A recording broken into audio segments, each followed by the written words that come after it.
सेखारिया मुर्शिद पीर साईं छटरधणी सरदार उन ये वक्त में जमायत जी वाग संभाली हुई जै वक्त में अंग्रेज साम्राज्य सब कुछ तबाह करे छड़ियो हुयो पर महबूब मुर्शिद छटरधणी सरदार उहे मेहरबानियों करे जमायत जी एड़ी रहनुमाई फरमाई जो अल्हम्दुलिल्लाह दुनिया जहान है न जमायत जे मोहब्बतन सा रीसू दो करे जो सुभान अल्लाह ये मेहरबानियों सभई छटरधणी सरदार जो आइन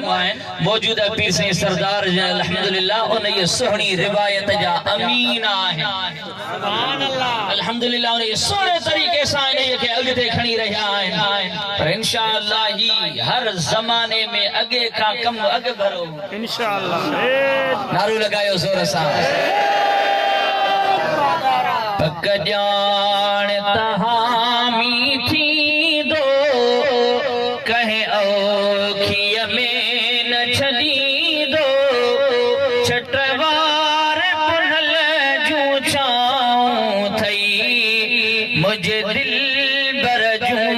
गड दुआऊं थई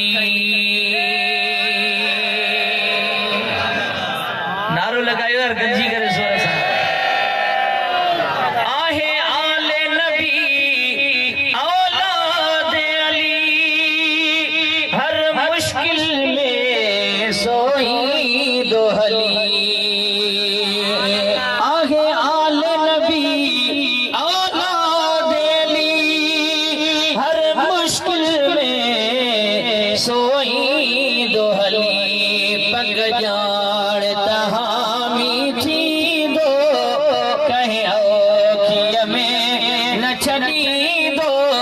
छटवार पुनल जू छाऊं थई मुझे दिल बर जू गड दुआऊं थई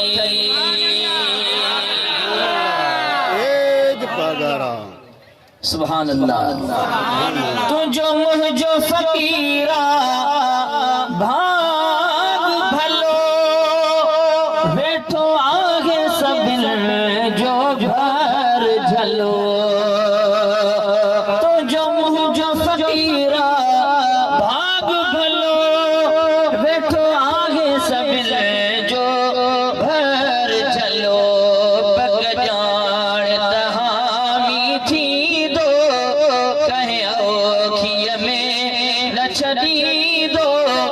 छटवार पुनल जू छाऊं थई मुझे दिल बर जू गड दुआऊं थई मुझे मुर्शिद जू गड दुआऊं थई जोर सां जो सुभान अल्लाह सरासरी मोहब्बत सां पढ़ायो।